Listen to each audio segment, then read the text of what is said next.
ABCDEFGH IJKLMN కొంతమంది కన్ఫ్యూజన్తో NM చెప్తారు, అందుకని ఇలాంటివి మనం ఒకసారి మననం చేసుకుంటున్నాం.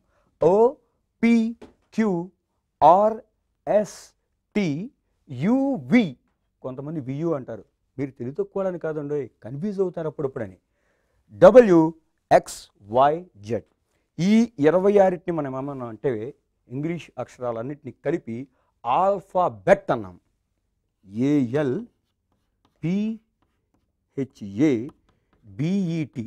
కొంతమంది అపోహపడతారు, వీటిని ఆల్ఫాబెట్స్ అంటారు కదండి, మరి 26 అక్షరాలు కదా అని. ఇప్పుడు మల్లెపూలు ఉన్నాయి, ఒక పువ్వు ఉంటే మల్లె పువ్వు అంటాం, 5-6 పూలు అంటే మల్లె పూలు అంటాం, కరెక్టే, బహువచనమే. కానీ ఈ 30-40 పూలన్నీ కలిపి ఒకే దండ కట్టామనుకో, 40-30 పూలు ఉన్నాయి కాబట్టి దాన్ని పూల దండలు అనరు, పూల దండానే అంటారు. అలాగే ఇంగ్లీష్లో కూడా ఈ 26 అక్షరాలని కలిపే మనం ఆల్ఫాబెట్ అంటాం తప్ప ఆల్ఫాబెట్స్ అని ఎవరైనా అపోహ పెడితే అది తప్పు. ఎప్పుడైనా ఆల్ఫాబెట్స్ అనొచ్చు, ఇలా ఇంగ్లీష్ గుణింతాలు రాసి, ఇంగ్లీష్ లెటర్స్ రాసి కింద మళ్ళీ తెలుగు గుణింతాలు, మళ్ళీ హిందీ అక్షరాలు కూడా రాస్తే అప్పుడు ఆల్ఫాబెట్స్ అనొచ్చు. ఇంగ్లీష్ అక్షరాల్లో 2 రకాలు ఉన్నాయి, మనుషుల్లో ఆడమగా ఉన్నారు కదా, అట్లాగే ఇంగ్లీష్ అక్షరాలు కూడా 2 రకాలు ఉన్నాయి. ఒకటి కాన్సోనాంట్స్, CONSONANTS, NANTS. ఎందుకని చెప్తున్నానంటే అసలు గ్రామర్ స్పెల్లింగే చాలామంది ఏమని రాస్తారంటే GRAMMER అని రాస్తారు, అది AR గుర్తుపెట్టుకోండి.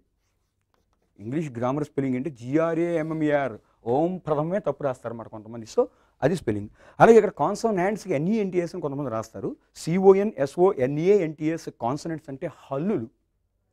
ఓకే, తర్వాత రెండో టైప్ అక్షరాలు ఏంటంటే ఓవెల్స్, BOWELS. ఓవెల్స్ అంటే అచ్చులు. సో హల్లులు, అచ్చులు అని 2 రకాలు.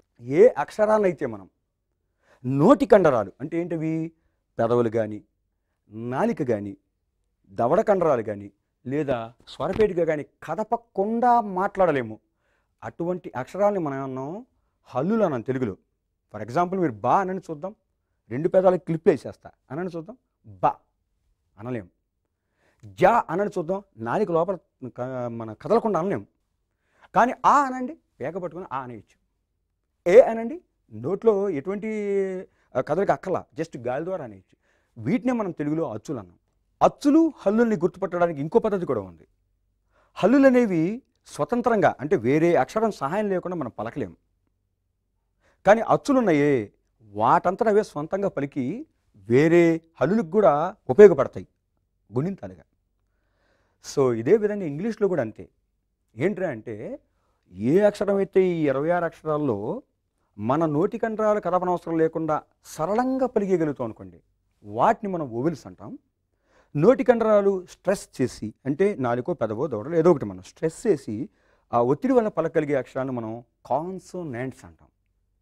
అలాగే కాన్సనెంట్స్ అనేవి ఒకదాని పక్కన 2 పెడితే వర్డ్ తయారు కాదు, వాటి మధ్యలో ఓవెల్ పెడితేనే వర్డ్ తయారవుతుంది అనమాట. సో ఇదేం అనొచ్చు మనం, ఓవెల్ అనొచ్చు. ఓవెల్ అన్నాం కాబట్టి దీన్ని రౌండ్ చేస్తున్నా. నెక్స్ట్ అక్షరం బి పలకని చూద్దాం. ఈ బి పలకాలంటే మీరు 2 పెదాలు కదిపితేనే మీకు పలుకుతుంది బి. కాబట్టి 2 పెదాలు పట్టుకుని కదలకుండా అన్నని చూద్దాం, బి అనే అక్షరం అనలేరు. కాబట్టి ఈ బి అనేది ఏమవుతుంది, అండర్లైన్ చేసింది కాన్సోనెంట్ అంటే హల్లు, ఏ అంటే అచ్చు అనమాట. అలాగే సి అనండి, సార్ ఇది చక్కగా ఈజీగా ఈ అని వస్తుంది, కాదు కాదు, సి అన్నప్పుడు లేదు, నోట్లోంచి గాలి మన పెదాలకే తగులుతూ మనకు తెలుస్తుంది స్పర్శ. సో స్ట్రెస్తో వస్తున్నట్టే, స్ట్రెస్ ఏదైనా సరే ఓన్లీ పెదాలు కదలడమే కాదు, స్ట్రెస్ సి అనేటువంటిది. మరి డి చూడండి, డి నాలుగు టక్కన కొట్టుకుంటుంది లోపల, ఓకే, ఇది కాన్సనెంటే. మరి ఈ పలికి చూడండి, ఈ అన్నాం అనుకోండి, ఇది ఓవెల్ సౌండ్. ఎందుకని, జస్ట్ గాలి ద్వారా మనం పలికేస్తున్నాం. తర్వాత ఐ అన్నాం, మళ్ళీ ఇది ఓవెల్. ఎందుకని, ఇది పలికేటప్పుడు చాలా సరళంగా పలుకుతుంది కాబట్టి దీన్ని ఐ అనేటువంటి దాన్ని మనం ఓవెల్ అన్నాం. JKLMN ఏదైనా పలకండి, స్ట్రెస్ కంపల్సరీ. మరి ఓ వచ్చేప్పటికి ఏమైంది, ఓవెల్ అయింది. నెక్స్ట్ PQRST ఇవన్నీ పలకండి, అన్నీ స్ట్రెస్తోనే పలుకుతున్నాయి. ఇప్పుడు నా పే కట్టుకోవడానికి మీకు అక్షరం దొరికింది యు కదా. మరి ఏంటి సార్ బ్రహ్మాండం చెప్పేశారు మీరు. కాన్సనెంట్ అంటే ఏంటి, నోటి కండరాలకు కదలకుండా పలకలేనివి. ఓవెల్స్ అంటే ఏంటి, గాలి సౌండ్తో వచ్చేసేవి. మరి ఇప్పుడు యు అనే అక్షరాలు పలుకుతున్నారు చెప్పండి. యు అంటే మరి నోటి నుంచి స్ట్రెస్ రావట్లేదా అంటారు. ఎస్, ఈ అక్షరం అక్కడ స్ట్రెస్ వస్తుంది. దీని రీజనే మనం తెలుసుకోవాల్సింది. ఏంటంటే ఇది జనరల్‌గా ఇంకోటి కూడా చెప్పుకున్నాం ఇందాక మనం. ఏమని? ఇప్పుడు 2 కాన్సనెంట్స్ మధ్యలో ఇంకో కాన్సనెంట్ పెట్టామనుకోండి పక్కన గాని, వర్డ్ తయారు కాదు. ఇప్పుడు బీకి, డీకి మధ్యలో సి ఉంది. ఏమన్నా వర్డ్ తయారైందా? కానీ ఈ వోవెల్స్ ఉన్నాయి చూసారా? ఏ అనేటువంటి బీసీ మధ్యలో పెడితే బ్యాక్ మీనింగ్ ఉందా లేదా కాదు. వర్డ్ తయారైందా లేదా? అలాగే బీకి, డీకి మధ్యలో పెట్టిన బ్యాడ్ వర్డ్ అవుతుందా లేదా? అలాగే యూ కూడా ఏంటంటే ఇప్పుడు బీకి, టీకి మధ్యలో మనం ఒక డి పెట్టామనుకోండి బీడీటీ అంటాం. కానీ యూ పెడితే బట్ అంటున్నాం. వర్డ్ తయారైందా లేదా? సో ఈ ఓవెల్ అంటే ఏంటి? కాన్సనెంట్స్ని కలుపుతూ ఒక వర్డ్ తయారు చేసేటువంటి అక్షరాలే. కాన్సనెంట్స్కి ఉపయోగపడుతుంది కాబట్టి యూ కూడా ఓవెలే. పైగా ఇది మనం అంబ్రెల్లాలో ఆగా పలుకుతుంది.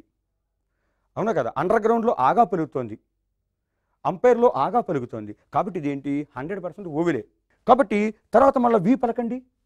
అది కాన్సనెంట్. వి అంటే స్ట్రెస్ వస్తుంది ప్లస్ అది ఏ 2 అక్షరాల మధ్య కానీ చివరి కానీ ముందు కానీ పెట్టినా అది మనకి వర్డ్ తయారు కాదు. అట్లాగే డబ్ల్యూ ఉంది. అది పక్కన పెడతాం. అప్పుడే దానికి ఒక చిన్న సస్పెన్స్ ఉంది. ఎక్స్ ఉంది. 100% ఎక్స్ అనగానే గాలి చండాలంగా వస్తుంది. సో ఇది స్ట్రెస్ ఉన్నది. జెడ్ వై కూడా పక్కన పెడతాం. జెడ్ అనేది ఏంటి అంటే కాన్సనెంట్.